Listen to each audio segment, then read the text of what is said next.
अंडमान निकोबार द्वीप समूह में कहीं कहीं जोरदार बारिश की संभावना। गुजरात और मध्य महाराष्ट्र के उत्तरी इलाकों में भी भारी वर्षा संभव। हिमाचल प्रदेश और उत्तराखंड में कहीं कहीं बारिश या बर्फबारी का अंदेशा। दक्षिण पूर्वी राजस्थान और दक्षिण पश्चिम मध्य प्रदेश में बारिश का अनुमान। गुजरात और महाराष्ट्र के तटीय इलाकों में चल सकती हैं तेज हवाएं। मछुआरों को सतर्क रहने की दी जाती है सलाह।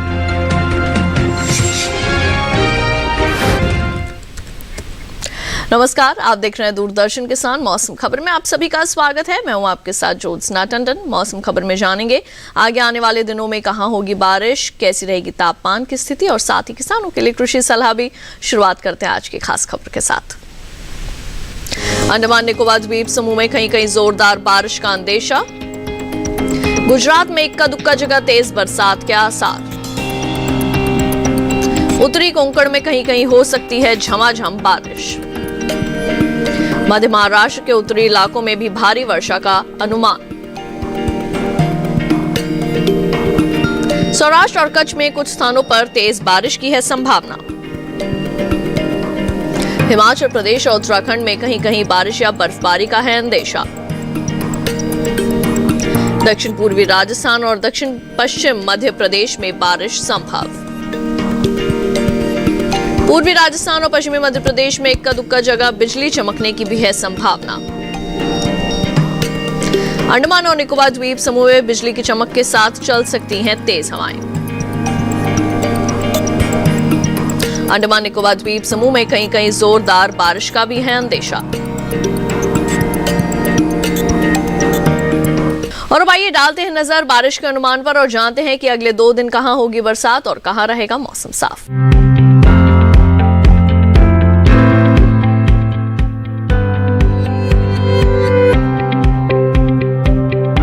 मौसम के हाल में सबसे पहले बात करते हैं उत्तर भारत के पहाड़ी इलाकों की। बुधवार और गुरुवार को जम्मू कश्मीर और लद्दाख में बरसात का अनुमान नहीं है। वहीं बुधवार को हिमाचल प्रदेश में कुछ जगह वर्षा के आसार हैं। साथ ही बुधवार को उत्तराखंड में इक्का दुक्का जगह बारिश की संभावना दिख रही है। वहीं बुधवार को पंजाब, हरियाणा और दिल्ली में बरसात के आसार नहीं है। जबकि बुधवार और गुरुवार को पूर्वी और पश्चिमी उत्तर प्रदेश में कहीं कहीं बारिश का अंदेशा है। साथ ही बुधवार को पूर्वी और पश्चिमी राजस्थान में कहीं कहीं बरसात के आसार हैं। बुधवार और गुरुवार को पूर्वी भारत के गांगे पश्चिम बंगाल में वर्षा का अनुमान नहीं है। 2 दिन उप हिमालय पश्चिम बंगाल और सिक्किम में भी बारिश की संभावना नहीं है। बुधवार और गुरुवार को अरुणाचल प्रदेश में बरसात का अनुमान नहीं है। 2 दिन असम और मेघालय में भी बरसात के आसार नहीं दिख रहे हैं।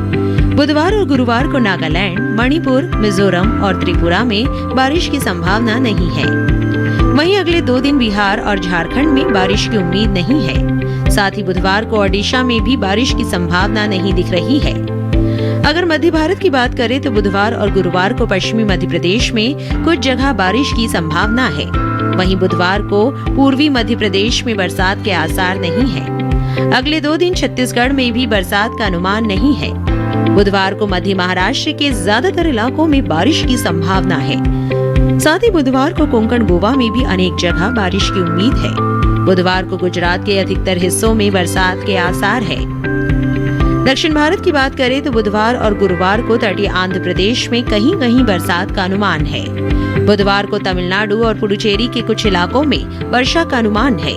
बुधवार और गुरुवार को तटीय कर्नाटक में कुछ जगह बारिश का अंदेशा है। साथ ही 2 दिन उत्तरी और दक्षिणी कर्नाटक के भीतरी इलाकों में कुछ जगह बारिश की उम्मीद है।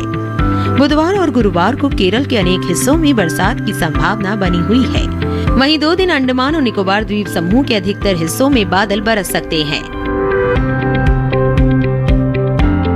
और अब आइए मौसम पूर्वानुमान के बाद बढ़ते हैं आगे, नजर डाल लेते हैं पिछले 24 घंटों के दौरान हुई बरसात पर। पिछले 24 घंटों के दौरान तमिलनाडु और पुडुचेरी में ज्यादातर स्थानों पर बारिश हुई। केरल और माहे के कई हिस्सों में बादल बरसे। तटीय आंध्र प्रदेश में कुछ जगह बारिश हुई। इसके साथ ही रायलसीमा के ज्यादातर इलाकों में वर्षा देखी गई। पिछले 24 घंटों के दौरान दक्षिणी आंतरिक कर्नाटक में कुछ जगह बारिश हुई है। लक्षद्वीप के कई हिस्सों में बादल बरसे। अंडमान और निकोबार द्वीप समूह में कुछ जगह पानी बरसा। तमिलनाडु और पुडुचेरी में कहीं कहीं तेज हवाएं चलने की खबर मिली है। पिछले 24 घंटों के दौरान केरल और माहे में इक्का दुक्का जगह तेज हवाएं चली। उत्तराखंड में कहीं कहीं घना कोहरा छाया रहा। पंजाब और दिल्ली में भी इक्का दुक्का जगह छाया रहा मध्यम कोहरा। और अब आइए बात कर लेते हैं तापमान की स्थिति की। सबसे पहले देख लेते हैं कैसा रहा न्यूनतम तापमान। मध्य महाराष्ट्र में कुछ जगह न्यूनतम पारा सामान्य की तुलना में 5 डिग्री ज्यादा रहा। वहीं गुजरात के ज्यादातर इलाकों में न्यूनतम पारा सामान्य की तुलना में 3 से 5 डिग्री अधिक दर्ज किया गया। कोंकण और गोवा में भी कई जगह पारा सामान्य से 3 से 5 डिग्री ज्यादा आंका गया। पंजाब में कुछ जगह न्यूनतम तापमान सामान्य के मुकाबले 1.5 से 3 डिग्री अधिक रहा। पूर्वी राजस्थान में कुछ हिस्सों के अंदर न्यूनतम तापमान में 1.5 से 3 डिग्री तक की बढ़ोतरी देखने को मिली। इसके साथ ही हरियाणा और दिल्ली में कहीं कहीं न्यूनतम तापमान सामान्य से 1.5 से 3 डिग्री अधिक दर्ज हुआ। इसके विपरीत पूर्वी मध्य प्रदेश में कहीं कहीं न्यूनतम तापमान में 1.5 से 3 डिग्री तक की गिरावट आई है। साथ ही असम और मेघालय में भी इक्का दुक्का जगह न्यूनतम तापमान में 1.5 से 3 डिग्री तक की कमी देखने को मिली। देश के मैदानी इलाकों में सबसे कम तापमान पश्चिमी राजस्थान के चूरू में 6 डिग्री सेल्सियस रिकॉर्ड किया गया। और अब आइए डालते हैं नजर अधिकतम तापमान की स्थिति पर। असम और मेघालय में कई जगह अधिकतम तापमान सामान्य की तुलना में 1.5 से 3 डिग्री तक अधिक रहा। हिमाचल प्रदेश में कुछ जगह अधिकतम तापमान सामान्य के मुकाबले 1.5 से 3 डिग्री ज्यादा मापा गया। इसके साथ ही पश्चिमी राजस्थान में भी कुछ जगह अधिकतम तापमान में 1.5 से 3 डिग्री का इजाफा हुआ है। सौराष्ट्र और कच्छ में कुछ इलाकों के अंदर अधिकतम तापमान सामान्य की तुलना में 1.5 से 3 डिग्री ज्यादा रहा। इसके साथ ही कोंकण और गोवा के कुछ इलाकों में अधिकतम तापमान में 1.5 से 3 डिग्री तक की वृद्धि हुई। इसके विपरीत मध्य महाराष्ट्र में कुछ हिस्सों के अंदर अधिकतम तापमान सामान्य की तुलना में 3 से 5 डिग्री कम रहा। उत्तरी कर्नाटक के भीतरी इलाकों में भी कई जगह तापमान में 3 से 5 डिग्री तक की गिरावट देखने को मिली। मराठवाड़ा में कुछ जगह तापमान सामान्य के मुकाबले 1.5 से 3 डिग्री कम आंका गया। देश में सबसे ज्यादा तापमान कोंकण और गोवा के वेंगुर्ला में 34 डिग्री सेल्सियस देखने को मिला। मौसम खबर में वक्त हो चला है एक छोटे से ब्रेक का। ब्रेक के बाद जानेंगे कैसे करें बेबी कॉर्न की खेती। देखते रहिए दूरदर्शन के साथ।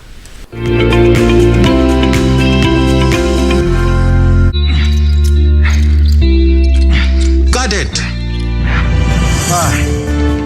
सोचिए अगर असल जिंदगी में ऐसी हालत हो तो कितनी मुश्किलें होती हैं, लेकिन शुक्र है बैंकिंग के लिए नहीं।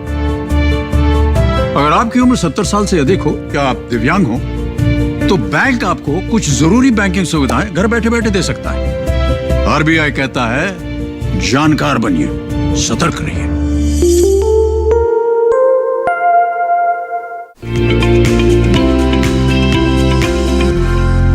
ब्रेक के बाद एक बार फिर आप सभी का स्वागत है मौसम खबर में। आइए बढ़ते हैं आगे, बात कर लेते हैं खेती किसानी की। अभी का समय बुवाई और रुपाई के लिए अनुकूल है। ऐसे में विशेषज्ञों की सलाह से खेती की जाए तो निश्चित ही अच्छी उपज हासिल होगी। आज बात पहाड़ी इलाकों की। आइए जानते हैं इस समय किन किन फसलों की बुआई और रुपाई करनी चाहिए। विशेषज्ञों की सलाह पर आधारित देखिए ये खास रिपोर्ट। मौसम को ध्यान में रखते हुए जम्मू कश्मीर के किसान गेहूं की बुआई जारी रखें। उपोष्ण कटिबंधीय क्षेत्र में अभी के समय प्याज की बुआई की जा सकती है। मध्यवर्ती इलाकों में मटर और चने की बुआई पूरी कर ले। वहीं घाटी क्षेत्र में प्याज की रुपाई जारी रखें। हिमाचल प्रदेश के किसान गेहूं की बुआई पूरी कर ले। यहाँ के किसान प्याज और लहसुन की बुआई जारी रखें। पहाड़ी उप आर्द्र क्षेत्र में सरसों की बुआई जारी रखें। हिमाचल प्रदेश में राजमा और सोयाबीन की कटाई कर ले। कटी उपज को सुरक्षित स्थान पर रखें। बात उत्तराखंड की करें तो भाबर और तराई अंचल में गेहूं की जल्द पकने वाली किस्मों की बुआई करें। साथ ही यहाँ के किसान जौ की बुआई भी जारी रखें। वहीं उप आर्द्र उपोष्ण कटिबंधीय क्षेत्र में गेहूं की बुआई करें।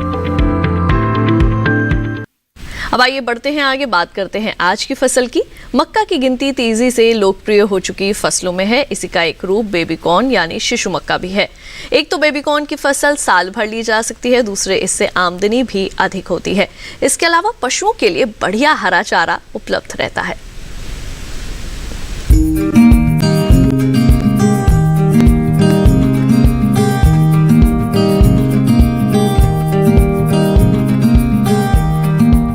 बेबी कॉर्न मक्का की कोई किस्म नहीं है, बल्कि वो अवस्था है जब भुट्टे में दाने बनने वाले हो या बनने शुरू हुए हों। इसका इस्तेमाल सलाद के साथ साथ सब्जी, खीर और हलवे में भी होता है। बाजार में बेबी कॉर्न की काफी मांग है। ये अमेरिका, यूरोप और दक्षिण एशिया में काफी मशहूर है। अब भारत के शहरी इलाकों में भी इसकी लोकप्रियता तेजी से बढ़ रही है। यही वजह है कि भारत में इसकी खेती मुख्य रूप से शहरों से सटे इलाकों में होती है। ये काफी पोषक है और शायद यही बढ़ती हुई मांग की वजह है। इसके खेत की तैयारी आम मक्का की तरह ही होती है और इसे 2 तरह से उगाया जाता है। आदर्श अवस्था में 1 हेक्टेयर में 58,000 पौधे लगाए जाते हैं। इस पद्धति में स्वीट और बेबी कॉर्न दोनों ही प्राप्त होते हैं। दूसरी पद्धति में 1 हेक्टेयर जमीन पर पौधों की संख्या 2.25 लाख के करीब होती है। इसमें तमाम भुट्टे बेबी कॉर्न के रूप में इस्तेमाल किए जाते हैं। बेबी कॉर्न के लिए 1 हेक्टेयर जमीन पर 20 से 25 किलोग्राम बीज की जरूरत होती है। 1 हेक्टेयर के लिए 1.5 से 2 क्विंटल नाइट्रोजन 3 बार में डालना होता है। इसकी फसल अमूमन 50 से 60 दिन में तैयार हो जाती है। तुड़ाई पर खास ध्यान देने की जरूरत है, चूँकि भुट्टा बहुत तेजी से बढ़ता है, इसलिए इसे जितना जल्दी हो सके बाजार भेज देना चाहिए। सुबह का समय तुड़ाई के लिए उपयुक्त है। पौधों में बाल यानी झंडा निकलते ही तोड़ दें और 3 दिन में 1 बार तुड़ाई कर लेनी चाहिए। इस तरह एक फसल के लिए औसतन 7 से 8 तुड़ाई पर्याप्त होती है। 1 हेक्टेयर में 15 से 19 क्विंटल तक बेबी कॉर्न हो सकते हैं। भुट्टे तोड़ने के बाद पौधों को हरे चारे के रूप में इस्तेमाल किया जा सकता है या इसे बेचकर अतिरिक्त आमदनी प्राप्त की जा सकती है। 1 हेक्टेयर से किसान को 250 से 400 क्विंटल तक हरा चारा मिल सकता है। दिल्ली के आसपास के इलाकों में किसानों ने बेबी कॉर्न प्रसंस्करण के संयंत्र भी लगाए हैं। प्रसंस्करण के बाद बेबी कॉर्न के दाम भी अच्छे मिलते हैं और इसे लंबे समय तक भंडार करके रखा भी जा सकता है। आइए बढ़ते हैं आगे, आपको मौसम के अनुसार खेती की कुछ खास बातें बता दें। बिहार के किसान धान की कटाई को जारी रखें। बिहार में गेहूं और मसूर की बुआई करते रहें। उत्तर पूर्व जलोढ़ अंचल में आलू की रोपाई पूरी कर लें। यहां के किसान दलहनी फसलों की बुआई पूरी कर लें।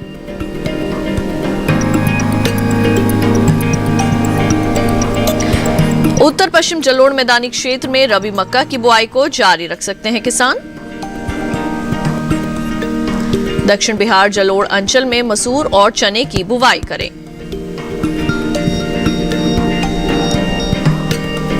झारखंड के किसान गेहूं की बुआई को जारी रखें। दक्षिण पूर्वी पठारी क्षेत्र में मटर और मसूर की बुआई को जारी रख सकते हैं। यहाँ के किसान इस समय चने की बुआई भी कर सकते हैं।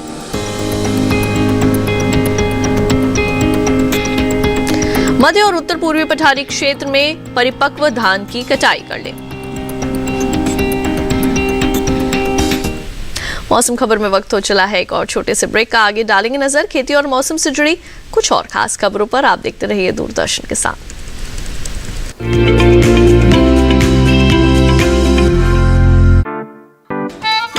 9 to 5 जॉब, अरे 5 to 9 जॉब, भाग दौड़ all the time job, the roaming वाला जॉब, द डेडलाइन वाला जॉब और are you living in the market वाला जॉब। जिंदगी में मौके ही मौके हैं। अपनी मर्जी से जॉब चुनिए, अपनी इच्छा अनुसार कमाइए, बन जाइए LIC एजेंट। ये है जॉब से बढ़कर, ये है करियर इंश्योरेंस।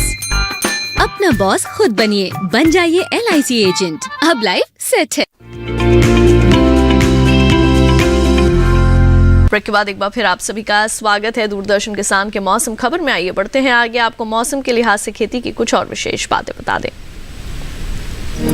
झारखंड के पश्चिमी पठारी क्षेत्र में जौ और आलू की बुआई को जारी रखें किसान।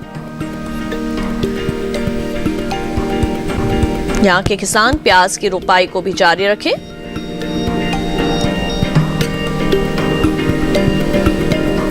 ओडिशा के किसान पक चुके धान की कटाई कर लें।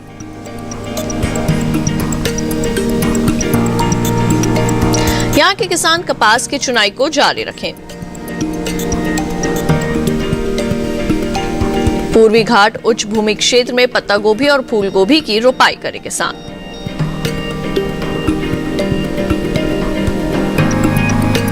पश्चिम बंगाल में पक चुके धान की कटाई को जारी रखें।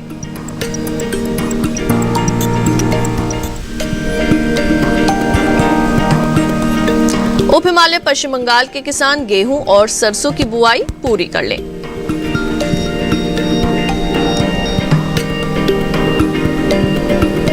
गांगे पश्चिम बंगाल में शीतकालीन दलहनी फसलों की बुवाई करें। और आइए एक बार फिर से नजर डाल लेते हैं मौसम की कुछ अहम झलकियों पर। गुजरात और उत्तरी मध्य महाराष्ट्र में कहीं कहीं बिजली चमकने का अंदेशा। कोंकण और गोवा सहित मराठवाड़ा में कहीं कहीं बिजली चमकने के आसार।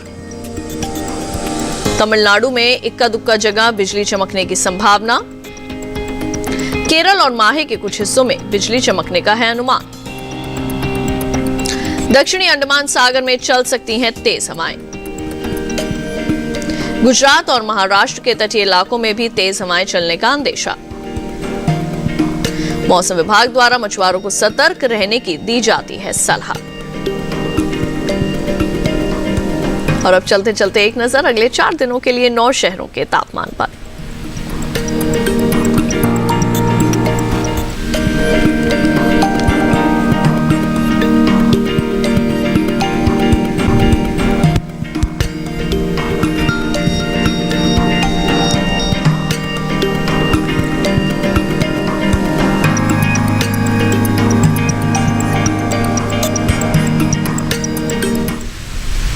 तो आप हमारे इस कार्यक्रम को डीडी किसान के YouTube चैनल पर भी देख सकते हैं। टीवी स्क्रीन पर दिखाए जा रहे QR कोड को स्कैन कीजिए और जानिए मौसम का हाल मौसम खबर के साथ।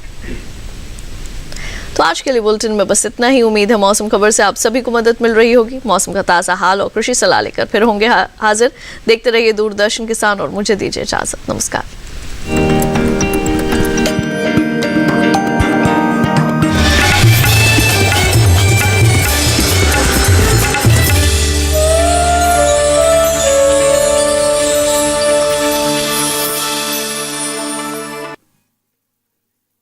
बारिश का हो अनुमान या हो घटता बढ़ता तापमान, पर्यटन स्थलों पर मौसम की हो चाल या देश में हो हवा की गुणवत्ता का हाल, मौसम की